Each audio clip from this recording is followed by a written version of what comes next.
Welcome to the optical communication course. Today we will learn that a laser diode.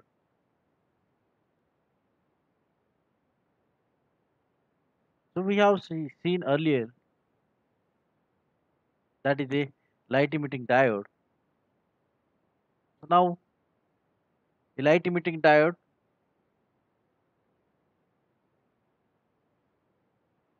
in which the active region, that hole and electron hole pair combine. That's why it will emit the photon of energy that will be of HV here. But in the laser diode, so that stimulated action is takes place. So that's why it emits the photon of energy, and that photon of energy is equal to the what will be the stimulated photon we are providing externally to the circuit there, to the diode. So in the laser diode, so that emit the radiation, that emitted radiation have the spatial and a temporal coherence.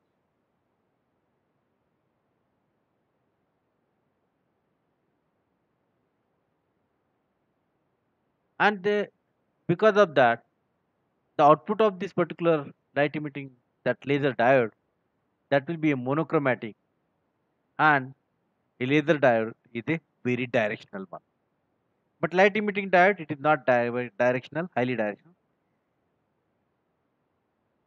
So if you compare the radiation pattern of a light emitting diode is likewise, and a radiation pattern of the laser is likewise. So it has a very narrow beam of the radiation there. So now to understand that operation of this laser diode, we need to understand that a laser action or a how this laser diode works. So we need to know about that. What is the structure of this particular light emitting laser diode so that it will emit the photon there.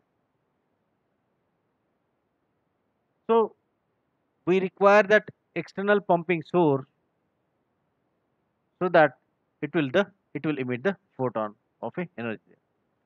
So we will consider here a laser action. To understand that a laser action, we need to know about this three process there. So we'll draw a diagram, and that involves a three process of the laser action or a laser transition process. Now if you see that, so we have this three action takes place. One is about absorption, another is about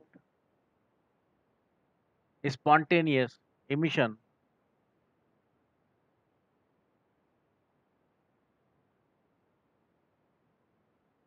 and another action is about a stimulated emission. Now to learn this, we should know that what are the energy states, or what is the energy states of the electron there. So we have the energy state, we can say it is about a ground energy state, and E2 is about the higher energy state. So now we can say here the electron emitted from this ground state to the higher energy state.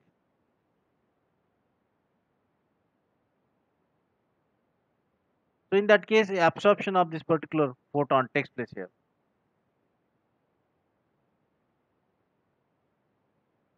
So now in electron is exciting from this E1 to E2. So that's why whichever the photon comes, The absorption of a photon takes place because this electron will take energy from this photon, and they will be excited, and they will reach to the higher energy state. Means electron will absorb the photon of energy, and that will be excited to the E2 state there. And that is a photon of energy. We say that HV is equal to what? E2 minus E1.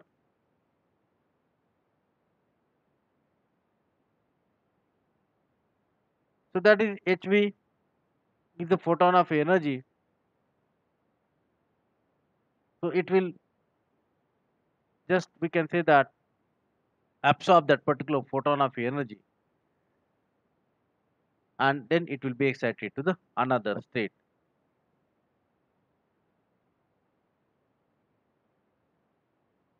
Now in the case of a spontaneous emission, we have the E1 and E2 state here.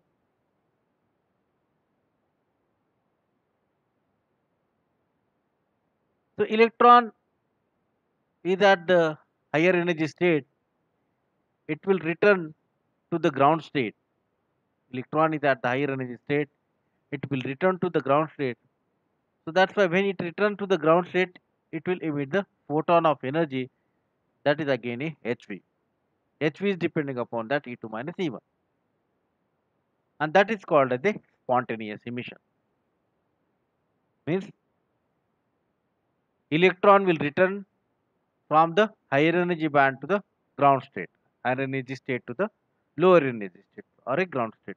So it will, when it will come from the higher energy state to the lower energy state, it give up their energy to, and that will generate the photon. So that is about the spontaneous emission, and that will be occur randomly inside the particular diode or a laser diode. Now another case, another action is about a stimulated action. So in the stimulated action, so electron will move from this higher energy state to this lower energy state. Electron will move from the higher energy state to the lower energy state. So when it will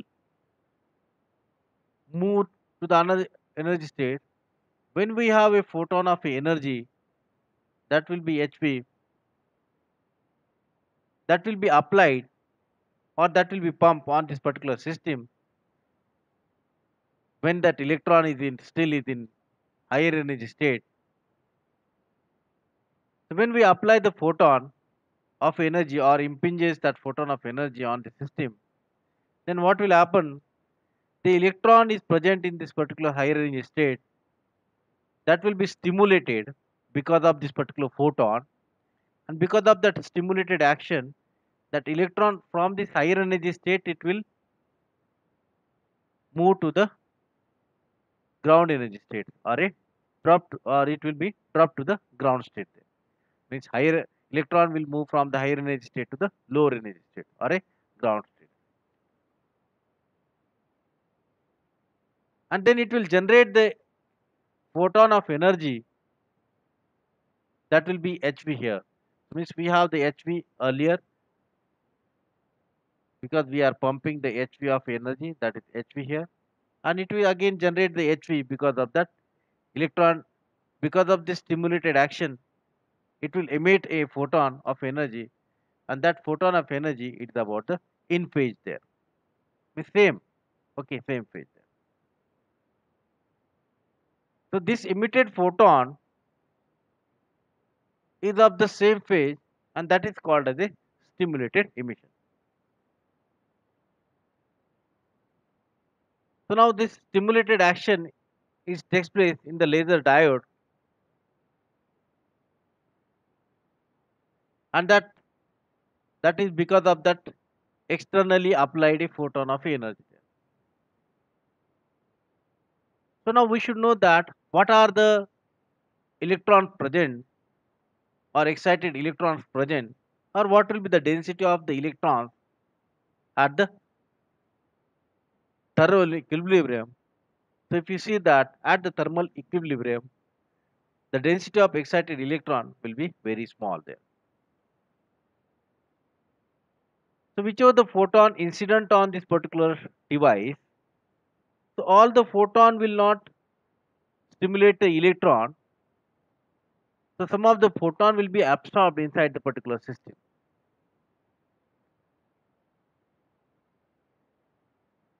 When that stimulated emission will exceed that absorption,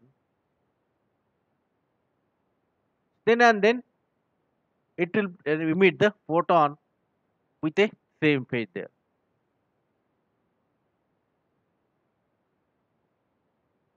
So means we can say that when it will be excited, or that photon will be excite this electron more than that whatever the photon absorbed in this one.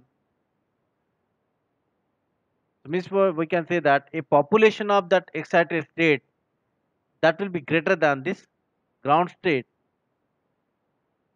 So then a stimulated emission takes place there.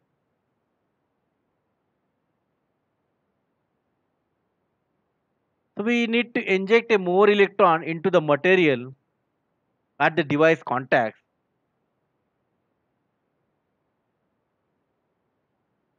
through the method of externally injected photon, so that we will get that more number of a emission emitted photon there. And that is nothing but what we can need a pumping technique in the semiconductor laser, or whichever the absorbed photons are there because of this emission takes place. Okay, so that will be more than that electron injected electrons into the material, as that will be more than this particular absorption. So that's why it will emit the photon of a energy there. So now if you consider that a light emitting diode, how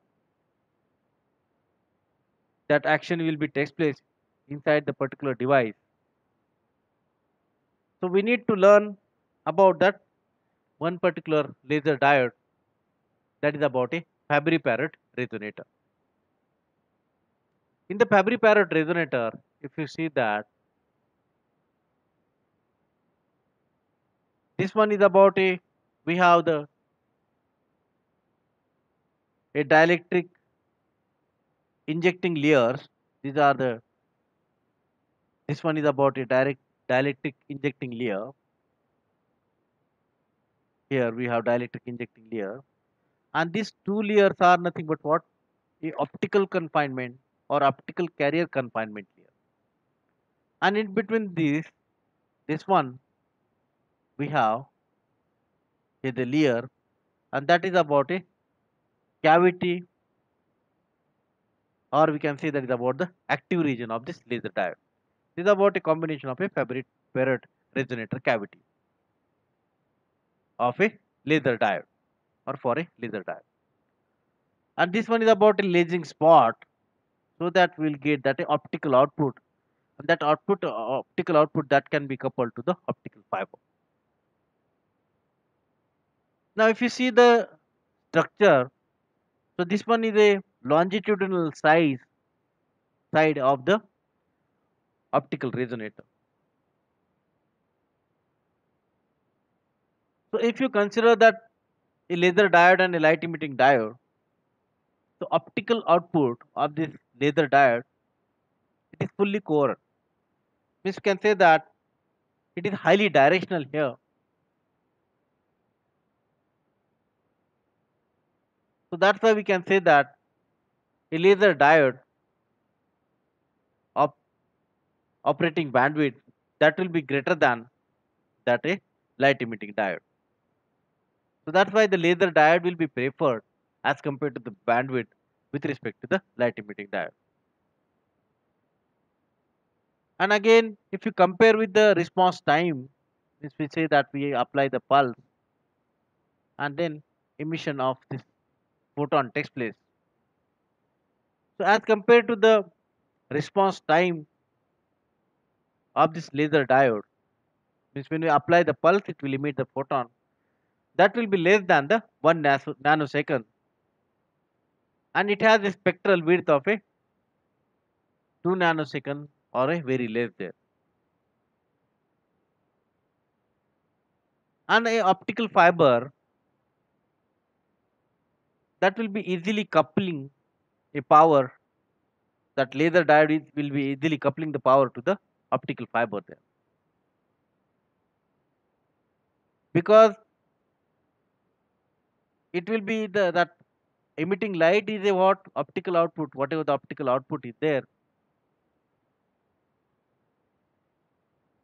that will be highly directional, and that emitted width will be very very small. So that's why that will be optical, all the optical power can be confined to the optical fiber. If we use a small core of the fiber, so that power can be confined to the optical fiber. So that's why we can say that this one is about a, this laser diode can be work for the single mode of a application there.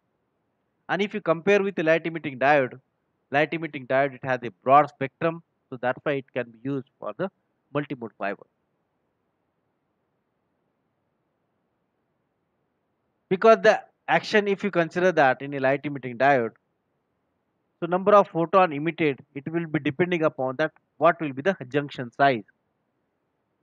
Because in a light emitting diode, a double heterojunction structure is used, so that's why that active region will be large, and again it will emit the spectrum that will be a broad spectrum. But in the case of a laser diode, it will emit the narrow spectrum there. That is the output is about a narrow there.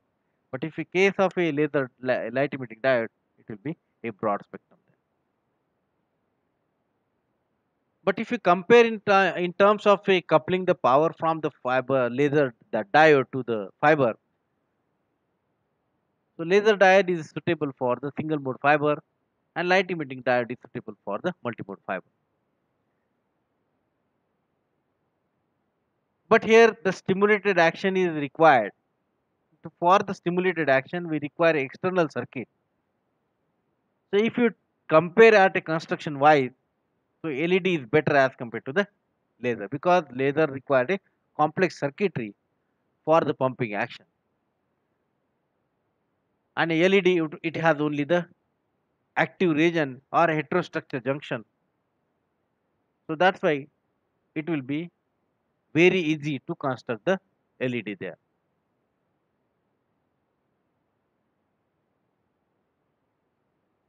Now we say that a stimulated emission takes place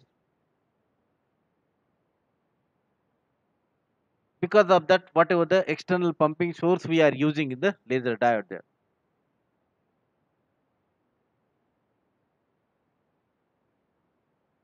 So one example is about a Fabry-Perot resonator here, and it has a particular cavity size. If you see that the cavity size of what, a 250 to 500 micrometer long, and a 5 to 15 micrometer wide. This one 5 to 550, and this is a longitudinal size. This is a long cavity, and this one is about a wide here 5 micrometer wide, and a point 0.1 to zero point 0.2 micrometer thick. This one is about a thickness 0.1 to zero point 0.2 micrometer of a thickness. If you consider the dimensions, it has the three dimensions. One is the longitudinal dimension, lateral, or we can say that is about a transverse one. Now, how this laser action takes place and how they were light emitted from this. So, if you see that emission of this optical output and this radiation pattern, so beam width is about a 5 to 10 degree here. It is about a 5 to 10. Means we can say that a radiation pattern of this particular laser diode, it is about a narrow beam that is about a 5 to 10 degree. Okay, that beam is of a 5 to 10 degree. But how it works, how this Fabry-Pérot resonator works, so it has a Fabry-Pérot cavity. If you see the cavity, internally it has a reflecting facet. These are the two reflecting facets. Or you can say that a reflection cavity. This is about a cavity, reflection cavity inside the Fabry-Pérot laser. This is in the inside the Fabry-Pérot laser. That is about we say it cavity. Likewise, this one is about a cavity.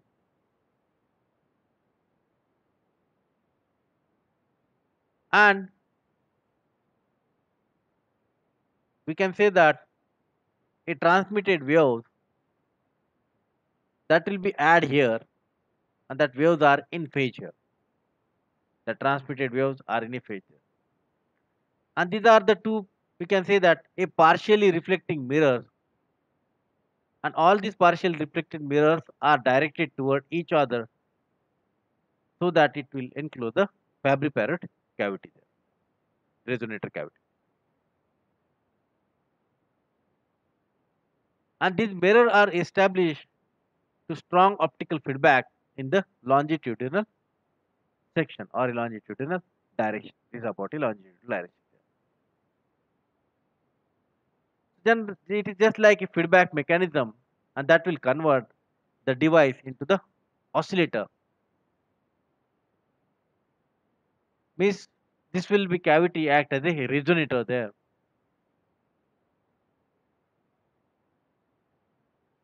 So that we will get that emission only in a one direction,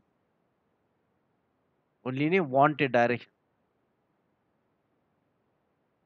So inside this fabric Fabry-Pérot resonator cavity, that light will be reflected back and forth within this particular cavity.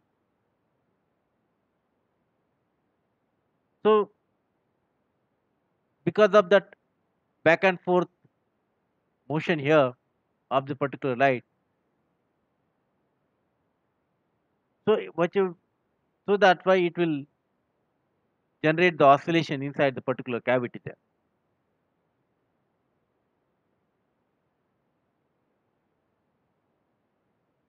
And because of that, so light interference or a light will be emitted at the particular successive round trips of this particular reflection there. Okay, light will be reflected back and forth. So at the particular round trips, so it will emit the photon of energy. It will emit the light there. So with that light is emitted, it has a wavelength, and that wavelength will be integer multiple of this particular cavity length, so that their amplitude adds when they exit from this particular cavity there.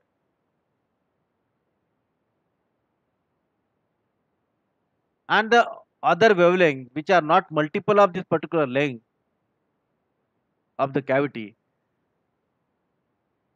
so that will be cancelled themselves. So means it will not propagating or it will not come out from this particular cavity.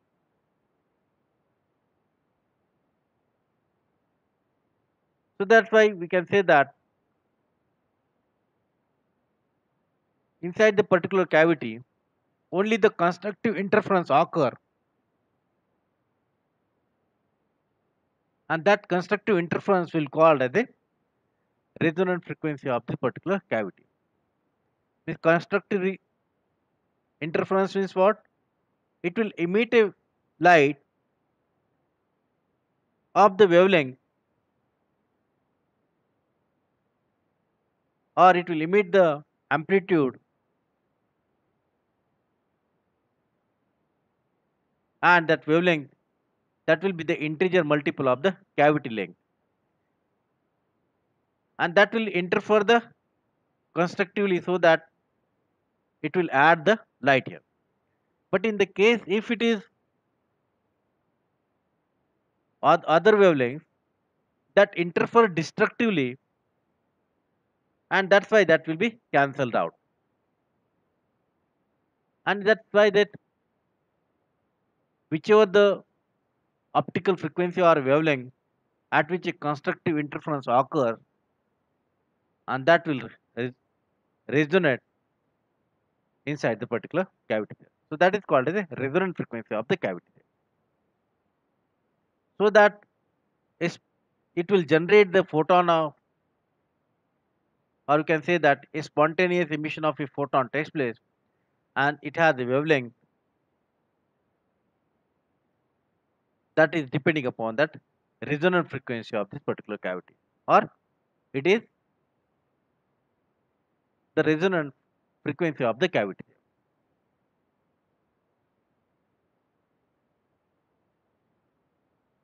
So means whichever the light emitting from this, because there's inside the cavity light reflects back and forth motion, so whichever the light will be add here,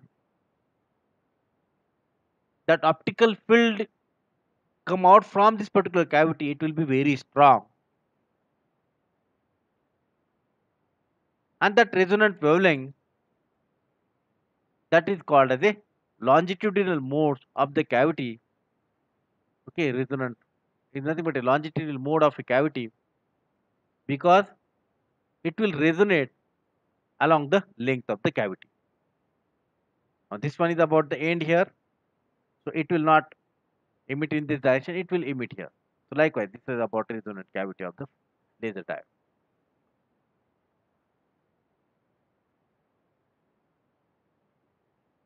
So now when it resonate means we can say that it generate particular light, and they have some intensity. So at what particular resonance it will generate the intensity. So if you consider the Fabry-Pérot resonator, they resonate at the three different frequencies, or a three values of the wavelength there. So it is depending upon that what will be the mirror reflectivity. So if you see the resonance plot, so this is about a relative wavelength, and this one is about the intensity. This one 0, 0.0, 0.2, 0.4, 1.0, likewise. So we are getting the resonance there. In that case, this R is equal to zero point 0.4, and if you consider that nearer, that R will be a zero point 0.9.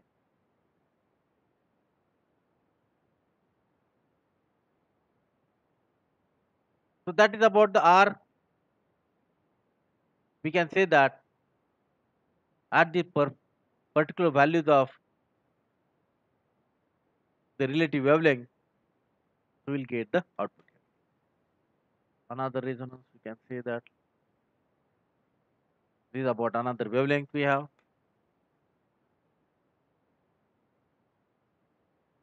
Likewise, we are getting the difference of the wavelength here. And that width of that resonance depends on the value of the reflectivity. That is about the R. So whichever the resonance occur at that particular wavelength,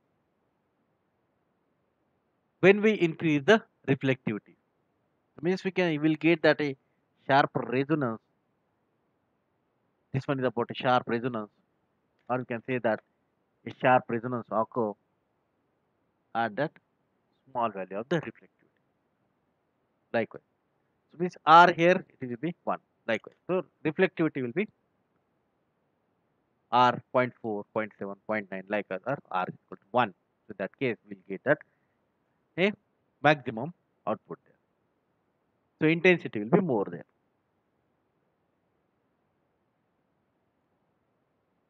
So another example of a laser diode, that will be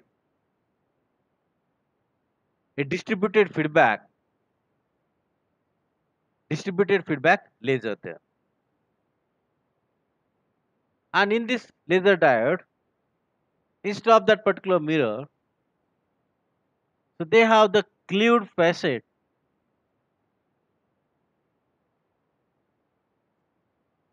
and if you see the configuration of this particular device, and if you compare that a Fabry-Perot laser and this one, so it has a cavity we say here.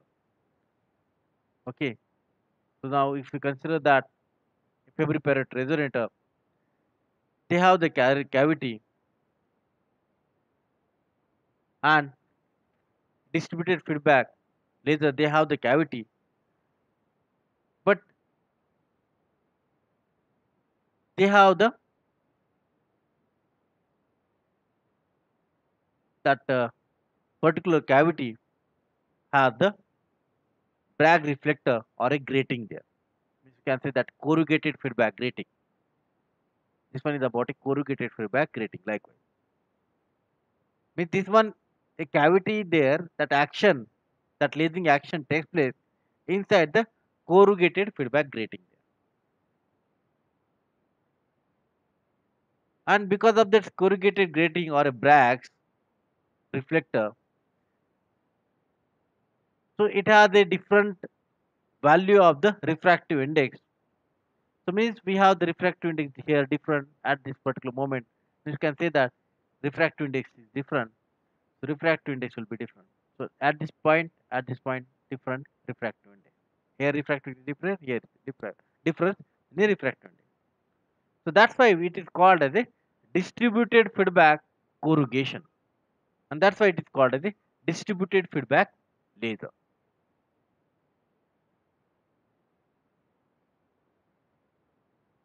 So means we have this along this particular length of the diode, it has a distributed reflector or a corrugated feedback grating here.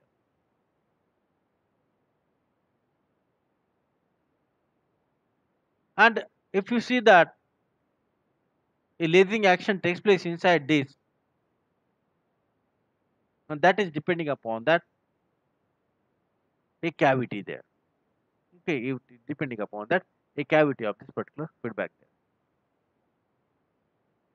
So means optical radiation is depending upon that how your cavity will work. So it is depending upon that modes of the cavity. So generally we say that a T and a TM modes of the cavity, but here in this particular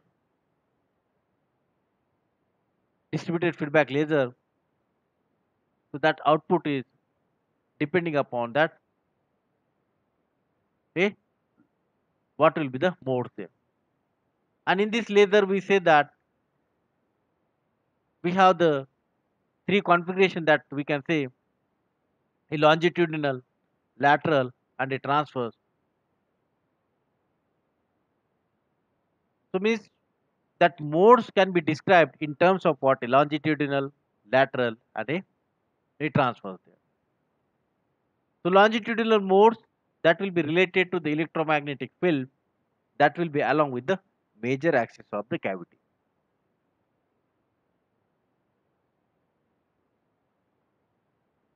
Now we can consider that that is depending upon that length of the cavity, and then whatever the spectrum emitted from this particular cavity, and that is called as the emitted radiation because of that particular length.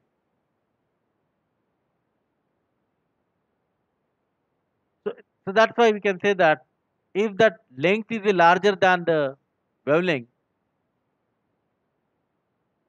so then a longitudinal mode can be exist there. And in the lateral modes, this is about a lateral mode, and that lateral modes lie in the vertical, we can say a p-n junction there, and that will be depending upon that side walls and the width of the cavity there. This is about the width of the cavity, and that will define that particular mode, that will define the shape of the lateral profile of this laser beam. Then the transfer modes that will be associated with the electromagnetic field and the beam profile in the direction of a perpendicular to the plane of the PN junction. Okay, so means perpendicular to this particular plane of this PN junction. So these three modes that will define the laser characteristics or a laser radiation and the threshold current.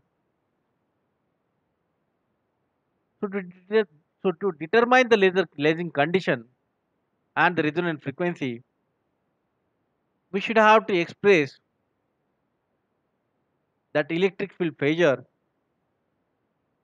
in terms of this longitudinal direction. And then we can find out what will be the current propagating through it, because a lasing condition, or it is depending upon that length, that wavelength is depending upon that L, that is the length of the cavity there. So we can write that E of Z comma T is equal to I of Z into e raised to j omega t minus beta Z. And I of Z, that will be the optical field intensity, optical field intensity, and that omega is equal to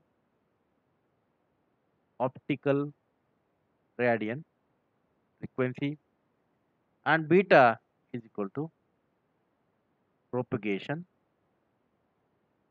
constant.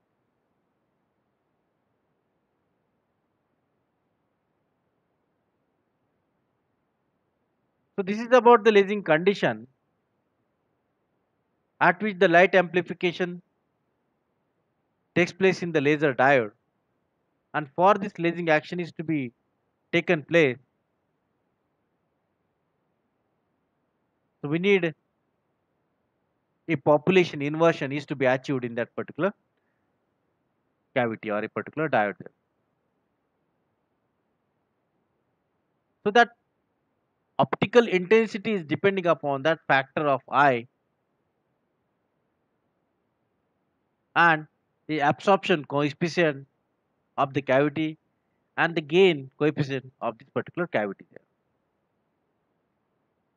So that's why the stimulated emission rate into the given particular mode, that will be proportional to the radiation mode or radiation in that particular mode there.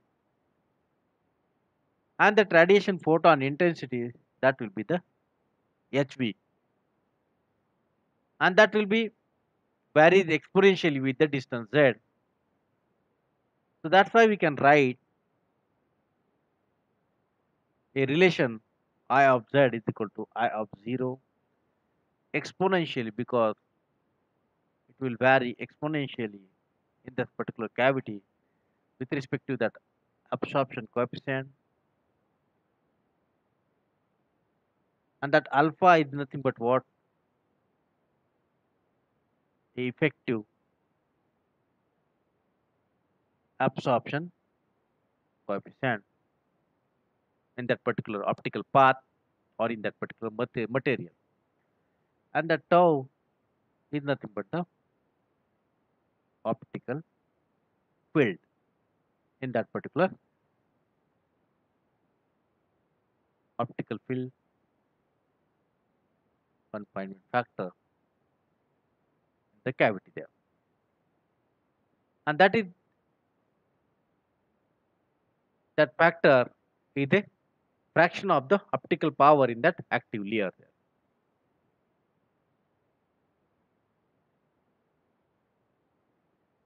So that amplification, optical amplification, and at that particular mode is depending upon that whatever the feedback mechanism of the particular cavity.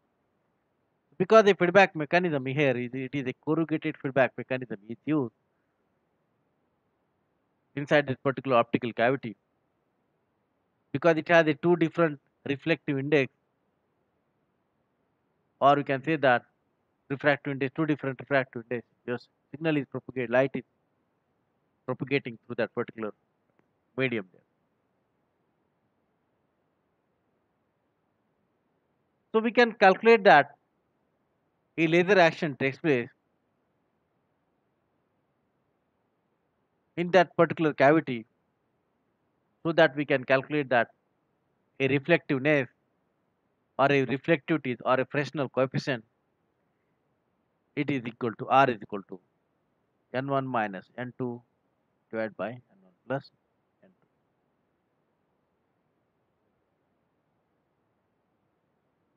Because we have a two different materials having the different refractive index and we'll get that current because it, it has the length L because there is action takes place back and forth, so that's why it is about a Z is nothing but it twice of this L, twice of L, I of 0 into R1, R2 exponential of twice of L to tau G of HV minus alpha dash to HV. That is the expression of the whatever the current there, or you can say that intensity. Okay. So at the threshold value, if you consider that I of 2 of L is equal to I of 0, so in that case, for that given amplitude, e raised to minus beta L, that is L length, is equal to 1. That is, at the lacing threshold, a steady state oscillation takes place, and the magnitude and a phase of this return wave must be equal to those of the original waves. So that gives the condition of I of 2L is equal to I 0. In that case, it's supposed to be since at, or you can say that for I of 2L is equal to I of 0. In that case, e raised to minus 2 beta L is equal to 1 then. For the Febvre period resonator or the cavities, so we should know that what is the gain threshold at which your radiation takes place there. So optical gain threshold is nothing but equal to the whatever the total loss occurs. It is depending upon the absorption coefficient 1 by twice of L to natural logarithm of 1 by R1 and R2 because we have these two different Fresnel reflection for the given particular mirror, and that will be equal to alpha dash plus alpha end. That alpha end is the mirror loss in the lacing cavity. For the Febvre period resonator, we need a sufficient gain for the given mode when we have that oscillation occur. So that's why we need to find the amplitude of this particular given mode there. So we need to calculate that a lasing threshold, and that lasing threshold is the point at which the optical gain that will be equal to the total loss in that particular cavity there. So for the lasing action occurs, that gain is greater than this threshold. Means we can say that So pumping source that should maintain the popular innovation must be strong to support the all the energy consumption mechanism within that particular cavity there. And then your lasing action takes place, and your intensity of this signal will be high, so that your lasing action takes place and particular mode excite, or that will propagate, or that will give the photon of a light emitted from this particular diode there. For the laser diode, if you calculate that laser current or that laser drive current ITH here, we should know that for the given threshold, we should have to calculate that threshold current. This is about a threshold current relationship between this optical power, and this is about a current here. At low diode current, only spontaneous radiation is emitted, and then at that current is increases there, and they have the beam of a 5 to 10 degree. So lasing action takes place in that particular. Here up to this, it is about a LED. It is just like a spontaneous LED. After that, this one is about a lasing action takes place.